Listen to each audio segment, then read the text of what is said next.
ओम नारायण नारायण नारायण नारायण। दोस्तों, कल रात को मैंने देखी silence can you here it. ये 2021 की एक हिंदी मर्डर मिस्ट्री फिल्म है, या हम इसको एक क्राइम थ्रिलर भी कह सकते हैं, इन्वेस्टिगेशन ड्रामा भी कह सकते हैं। इसके राइटर और डायरेक्टर है अबन भरूचा देवहंस। फिल्म में मुख्य भूमिका में है मनोज वाजपेयी, प्राची देसाई, अर्जुन माथुर आदि आदि। इस फिल्म को 20 दिन पहले यानी 26 मार्च 2021 को ZEE5 पर रिलीज़ किया गया था। काफ़ी लेट हो गए हम इसका रिव्यू करने के लिए। अब एक आदमी देख देख कर कितना देखेगा, आप खुद सोचिए। एक सीमा होती है हर एक चीज़ की। अभी आज ही देखिए एक और नेटफ्लिक्स पर फिल्म रिलीज़ हुई है, नेटफ्लिक्स इंडिया की, अजीब दास्तां। वैसे जब भी पता चलता है ना कि नेटफ्लिक्स इंडिया पर कोई फिल्म रिलीज़ हो गई है, सच में अंदर से इतना टेंशन आता है, इतना एक सच में डर लगता है अंदर से कि पता नहीं कौन सा घिनौना एक्सपीरियंस मैं अभी करने वाला हूँ, क्या देखने को मिलने वाला है। अभी से परेशान हो गया हूँ। चलिए, जितना जल्दी हो सके उसका भी मैं रिव्यू करूँगा। तो silence can you here it, संक्षेप में अगर इस फिल्म का रिव्यू करूँ तो इसकी जो स्टोरी है वो इससे कई गुना ज़्यादा better treatment, story telling, direction deserve करती है। देखिए, मैं फिल्म को ख़राब नहीं कह रहा, बिल्कुल उल्टा। ये फिल्म ऐसी है जिसे देखते समय अंदर से सच में हमें लगता है कि भाई ये फिल्म अच्छी होनी चाहिए, या इस स्टोरी को और अच्छा, बहुत अच्छा ट्रीटमेंट मिलना चाहिए। हम अच्छा कहना चाहते हैं इस फिल्म के बारे में, पर कुछ जगहों पर ये फिल्म इतनी ज़्यादा बचकानी हो जाती है, इतनी बचकानी हो जाती है। इसमें जो इन्वेस्टिगेशन दिखाया है, वो इन्वेस्टिगेशन देखते समय कुछ जगहों पर ऐसा लगता है जैसे यार ये इन्वेस्टिगेशन चल रहा है या मजाक चल रहा है। और इस कारण से ना चाहते हुए भी हम इस फिल्म की कमियां निकाले बगैर रह नहीं पाते। अब देखिए, मैं क्या कह रहा हूँ वो समझाने के लिए थोड़ा सा इसकी स्टोरी के बैकग्राउंड के बारे में चर्चा करनी पड़ेगी। वैसे मर्डर मिस्ट्री फिल्म्स के रिव्यू में मैं बात नहीं करता स्टोरी के बारे में, पर अभी मुझे समझाना पड़ेगा ना मैं क्या कह रहा हूँ। वैसे खूनी कौन है वो मैं आपको नहीं बताऊंगा, पर थोड़ा सा इसके बैकग्राउंड के बारे में चर्चा करते हैं ताकि आपको पता चले मैं क्या कह रहा हूँ। अब देखिए, फिल्म में जिस कैरेक्टर का मर्डर होता है उसका नाम है पूजा चौधरी, जो एक बहुत ही सम्मानित जज की बेटी है। वो शुक्रवार की रात को अपने दोस्त के घर पर जाती है, कविता के घर पर कविता वहाँ पर होती नहीं। फिर वो सोचती है कि चलो वहीं पर रात को मैं रुक जाती हूँ। कविता के पति का नाम है रवि खन्ना, जो एक MLA है। तो वहीं पर वो रात को रुकती है। सुबह उठकर वो सोचती कि कविता अभी पुणे में है तो मैं अभी पुणे जाने वाली हूँ। तो वो एक बैग होती है उसके पास में, उस बैग में कोई ऐसी चीज़ है वो कविता को देने वाली है, उस देना चाहती है, पर बैग की चेन खुल नहीं रही। तो सुबह सुबह जो MLA रवि खन्ना का कैरेक्टर है उसे कुछ काम होता है, वो घर से 10 बजे के करीब निकल जाता है। फिर वो दादू का जो कैरेक्टर है, उनके घर का एक नौकर है रवि खन्ना के, वो दादू को कहती है पूजा कि भाई ये बैग ले लो और इसको रिपेयर करके लेके आओ। दादू भी चला जाता है। अभी पूजा रवि खन्ना के घर में केवल अकेली है।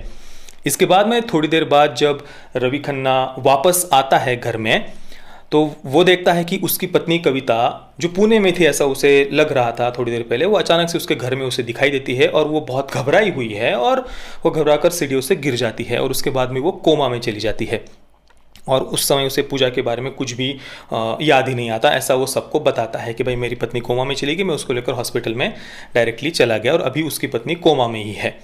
ये कुल मिलाकर फिल्म का बैकग्राउंड है। और अगले दिन नहीं, 2 दिन बाद रविवार को सुबह एक ट्रैकिंग साइट पर पूजा चौधरी का शव मिलता है, उसकी डेड बॉडी मिलती है। तो अब खून किसने किया है? अब ये कहानी सुनने के बाद में सबसे पहले शक की सुई किसकी तरफ जाती है? ऑब्वियसली MLA रवि खन्ना की तरफ। अब ये रवि खन्ना का जो कैरेक्टर है, फिल्म डेलिबरेटली, मतलब पूरी कोशिश करती है, पूरा प्रयत्न करती है कि भाई शक की सारी जो सुइयाँ हैं वो रवि खन्ना की तरफ ही रहे। इसकी पुरजोर कोशिश ये फिल्म करती है। उसको एक MLA दिखाया है जो फिल्म की शुरुआत में एक किसी से बात कर रहा होता है कि भाई जो जॉगिंग ट्रैक है वहाँ पर हमें एक मॉल बनवाना है, वो फलाने अंकल को बोल दो कि भाई मॉल में आकर तुम जॉगिंग कर लो। ऐसा मतलब एक निगेटिव उसको जितना हो सके दिखाने की उन्होंने कोशिश की। और जो कहानी हम सुनते हैं उससे ऑब्वियसली उसकी तरफ ही सारी शक की सुई आ जाती है। अब दोस्तों, ये कहानी सुनने के बाद में अगर मैं आपको पूछूं कि भाई मर्डरर कौन हो सकता है या क्या हुआ होगा, कविता क्यों डर गई होगी, क्यों गिर गई होगी सीढ़ियों से, यह अगर आपसे पूछा जाए तो सबसे पहले हमारे मन में कौन सी बात आती है कि भाई शायद कविता ने अपनी फ्रेंड, अपनी मित्र पूजा की डेड बॉडी देख ली होगी, इसलिए वो डर गई होगी और डर कर सीढ़ियों से गिर गई होगी। यही बात सबसे पहले हमारे मन में आती है ना। पर हमारी यहाँ जो इन्वेस्टिगेशन की करने वाली ये जो टीम है, जिसे लीड कर रहे हैं मनोज वाजपेयी, यानी उनका कैरेक्टर ACP अविनाश वर्मा, इस इन्वेस्टिगेशन करने वाली टीम को लगभग आधी फिल्म तक ये बात उनके दिमाग में ही नहीं आती कि भाई पूजा की डेड बॉडी उस घर में ही हो सकती है। वो दूसरे ही किसी एंगल से पूरी इन्वेस्टिगेशन कर रहे हैं, जो बात हमें बहुत परेशान करती है अंदर से कि भाई इनको इतनी सिंपल सी बात समझ में नहीं आ रही क्या। और लगभग आधी फिल्म तक पहुंचने के बाद में मनोज वाजपेयी का कैरेक्टर जैसे उसको कुछ बहुत बड़ी ऐसा कुछ उसने अचीव कर लिया हो, इस अंदाज में वो कैरेक्टर कहता है कि भाई किसी ने पूजा को बाहर जाते हुए इसलिए नहीं देखा होगा क्योंकि पूजा बाहर गई ही नहीं, शी वॉज ऑलरेडी डेड, और उसकी डेड बॉडी वही होगी। ओह गॉड इस प्रकार से वो इतना सरप्राइज होते हुए ये बात कहता है, और हम अंदर से उस समय यही सोचते कि भाई ये इतनी सिंपल सी बात तुमने पहले नहीं सोची। घर के नौकर दादू ने सबको, पुलिस ऑफिसर्स को भी और सबको पहले ही ये बात बता दी थी कि भाई कविता का उसने घबराया हुआ चेहरा देखा था और वो घबराकर सीढ़ियों से गिर गई थी।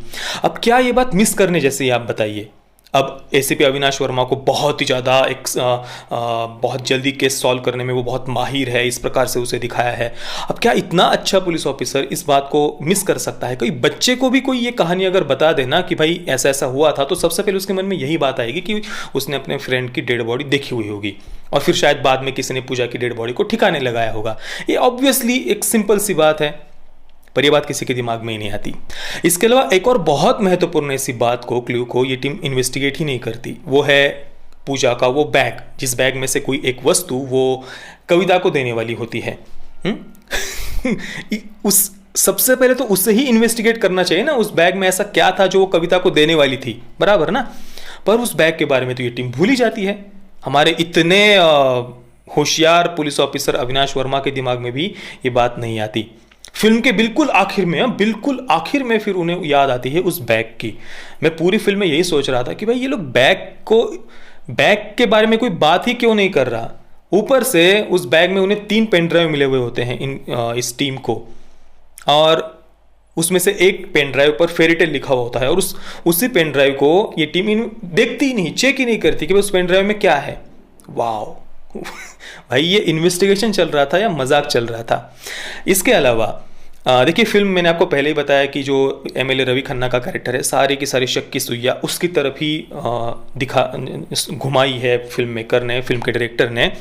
तो ऑब्वियसली हमें अंदर से ये पता होता है कि भाई ये तो खूनी नहीं हो सकता, क्योंकि भाई सारे की सारी जो परिस्थितियां हैं वो उसकी तरफ ही इशारा कर रही कि भाई ये मर्डरर हो सकता है, और ऑब्वियसली उसे तो अंत में खूनी नहीं दिखाया जा सकता। एक सिंपल सी बात है। पर यह फिल्म दूसरे किसी भी कैरेक्टर के प्रति, किसी भी कैरेक्टर को सस्पेक्ट दिखाती ही नहीं है रवि खन्ना को छोड़कर। हालांकि एक अच्छी मर्डर मिस्ट्री वो होती है जो कई सारे कैरेक्टर्स को सस्पेक्ट हमारे सामने रखती है, उनकी तरफ भी कोई ना कोई, उनको लेकर भी कोई क्ल्यू या कोई ऐसी बात को हमारे मन में उनके प्रति संशय निर्माण हो, ऐसा कोई सीन डाला गया होता है फिल्म की शुरुआत में, और हम सोचते रहते हैं पूरी फिल्म के दौरान कि भाई ये खूनी हो सकता है, या ये हो सकता है, या ये हो सकता है, या ये हो सकता है। लेकिन ऐसा नहीं है। फिल्म में बस रवि खन्ना को लेकर ही एक संशय हमारे मन में, कन्फ्यूजन हमारे मन में क्रिएट किया गया है। अगर हालांकि 3-4 कैरेक्टर्स के प्रति थोड़ा सा संशय हमारे मन में बनाया जा सकता था, पर वो ये फिल्म नहीं करती है। बिल्कुल फिल्म के एंडिंग में जाकर फिर 2-3 कैरेक्टर्स को लेकर थोड़ा सा कन्फ्यूजन उन्होंने क्रिएट किया है। ये भी एक इस फिल्म की सबसे बड़ी कमी है। कुल मिलाकर फिल्म की कहानी अच्छी थी, पर इससे बहुत अच्छा, बहुत बेटर ऐसा ट्रीटमेंट, स्टोरी टेलिंग, डायरेक्शन ये फिल्म डिजर्व करती है। इसके अलावा एक इन्वेस्टिगेशन ड्रामा है, क्राइम थ्रिलर है, जो तो फिल्म को जो एक ग्रे, थोड़ा सा डार्क ऐसा शेड उन्हें देना चाहिए था, वो भी फिल्म को नहीं था। फिल्म बहुत ही ज़्यादा ब्राइट लगती है।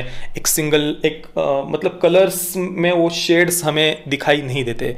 ऐसा लगता है बस फिल्म को उन्होंने एक सिंपल कैमरे से शूट कर दिया और एडिट करके बना दी फिल्म।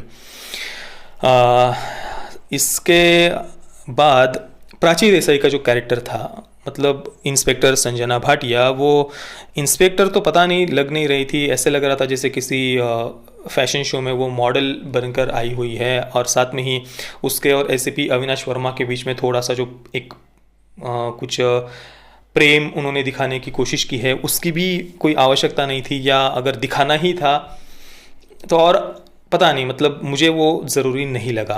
तो दोस्तों ये था मेरा experience silence can you here it इस फिल्म को लेकर। मैं इस फिल्म को दूंगा 6 out of 10 stars. Parental guidance की कोई आवश्यकता नहीं है। फिल्म में कोई सेक्स, न्यूडिटी, वायलेंस या गाली गलौच वगैरह ऐसा कुछ नहीं है। अगर आप देखना चाहते हैं परिवार के साथ में तो देख सकते हैं।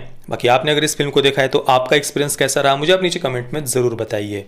जय श्री राम, वंदे मातरम।